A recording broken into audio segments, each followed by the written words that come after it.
ॐ महामृत्युञ्जय कवचम् श्रीगणेशाय नमः। भैरव उवाच शृणुष्व परमेशानि कवचम् मनमुखोदितम् महामृत्युञ्जयस्यास्य न देयम् परमाद्भुतम् यम् धृत्वा यम् पठित्वा च श्रुत्वा च कवचोत्तमम् त्रैलोक्याधिपतिर्भूत्वा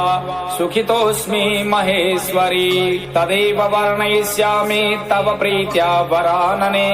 तथापि परमं तत्त्वं न दातव्यं दुरात्मने विनियोगाः अस्य श्री महामृत्युञ्जय कवचस्य श्री भैरव ऋषिः गायत्री छन्दः श्री महामृत्युञ्जयो महारुद्रो देवता ॐ बीजम् जूं शक्तिः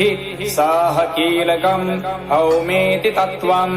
चतुर्वर्ग साधने मृत्युञ्जय कवच पाठे विनियोगाः चन्द्रमण्डलमध्यस्थम् रुद्रम् भाले विचिन्त्यतम् तत्रस्थम् चिन्तयेत् साध्यम् मृत्युम् प्राप्तोऽपि जीवति ॐ जूं सह हों शिरः पातु देवो मृत्युञ्जयो मम ॐ श्रीं शिवो ललाटम् मे ॐ हों भ्रुवो सदा शिवाः नीलकण्ठोऽवतान्नेत्रे कपर्दी मे वतात् श्रुति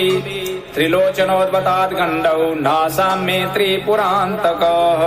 नीलकण्ठोऽवतान्नेत्रे कपर्दी मे वतात् श्रुति त्रिलोचनोऽवतात् गण्डौ नासां मे त्रिपुरान्तकः मुखं पीयूषगटवृद्धोष्ठो मे कृतिकाम्बरः हनुं मे हाटकेशनो मुखं बटुक भैरवः कन्धरां कालमथनो गलं गणप्रियोऽवतु स्कन्धौ स्कन्दपिता पातु हस्तौ मे गिरिशोऽवतु नखान् मे गिरिजानाथः पायादङ्गुली संयुतान् स्तनौ तारापतिः पातु वक्षः पशुपतिर्मम कुक्षिं कुबेरवरदः पार्श्वो मे मारशासनाः सर्वः पातु तथा नाभिं शूलीपृष्ठं ममावतु शिश्नं मे शङ्करः पातु गुह्यं गुह्यकवल्लभाः कटिं कालान्तकः पायात् उरुमेन्धकघातकः जागरूको वताज्जानो जङ्घे मे कालभैरवः गुल्फोपाया जटाधारी पादौ मृत्युञ्जयोऽवतु पादादिमूर्धपर्यन्तौ मघोरः पातु मे सदा शिरः पादपर्यन्तं सद्यो जातो ममावतु रक्षाहीनं नामहीनं वपुः पात्वमृतीश्वरः पूर्वे बलविकर्णो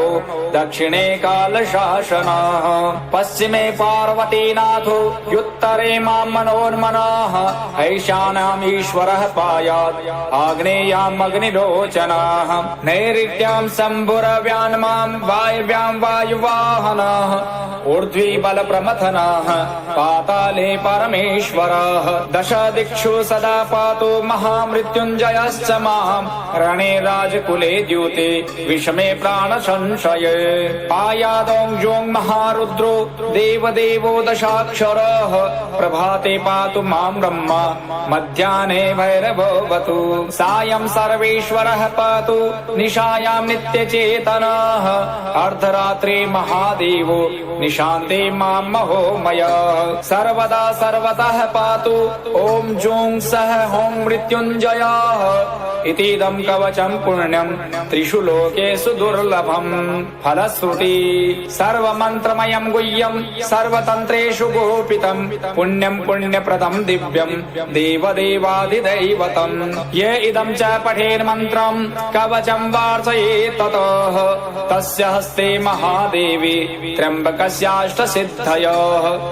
रणे धृत्वा चरेद्युद्धं हत्वा शत्रुञ्जयं लभेत् जयं कृत्वा गृहं देवी सम्प्राप्स्यति सुखी पुनः महाभये महारोगे महामारी भये तथा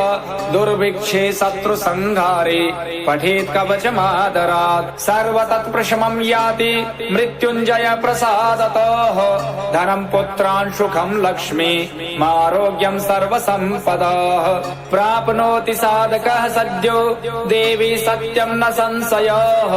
इतीदं कवचं पुण्यं महामृत्युञ्जयस्य तु गोप्यं सिद्धिप्रदं गुह्यं गोपनीयं स्वयोनिवत् श्रीरुद्रयामले तन्त्री श्रीदेवी रहस्ये मृत्युञ्जय कवचम् सम्पूर्णम्।